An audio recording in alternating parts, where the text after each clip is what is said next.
Hi there, my name is Jacqueline Seidel, English trainer extraordinaire and managing director at O'Connell Advanced Training Solutions.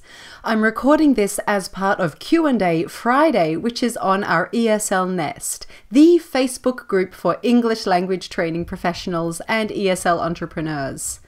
The question I was asked this week is an effective visual way to teach the difference between bring and take.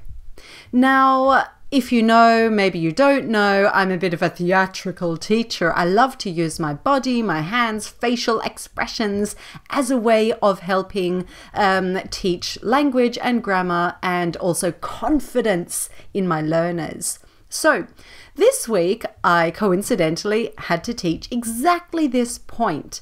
And bring and take, it's super easy when you use your hands and your body.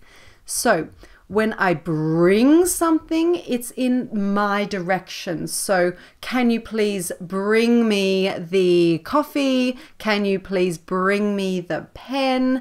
And I bring something with me. So when you're teaching this to your students, you can use your hands like this. You're bringing something and it's in this direction. And take, of course, is in the opposite direction. So I take my children to bed. I take the book to the library. I take the report to the office. So take is in that direction.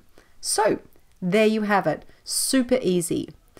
If you're teaching this to your students, it's great to then give some real life relevant examples which they will understand, and then ask them to give you examples. So for example, one thing my students said to me this week was, okay, I bring my children home from kindergarten, and in the evening, my husband takes them to bed.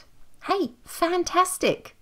So you introduce this concept of bring and take, you give some examples, so you feed some examples, and then you fish for some more examples. And as language trainers, we love this concept of fish and feed. So that's my tip for you. That's my answer on one cool, quick, fast way to teach your English students bring and take.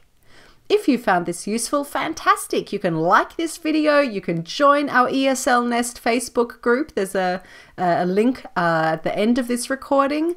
And if you're interested in becoming an ESL trainer, get in touch with me. I've got a course that might just help. Okay, have a great day, teachers, and I will see you in the nest or very soon. Bye.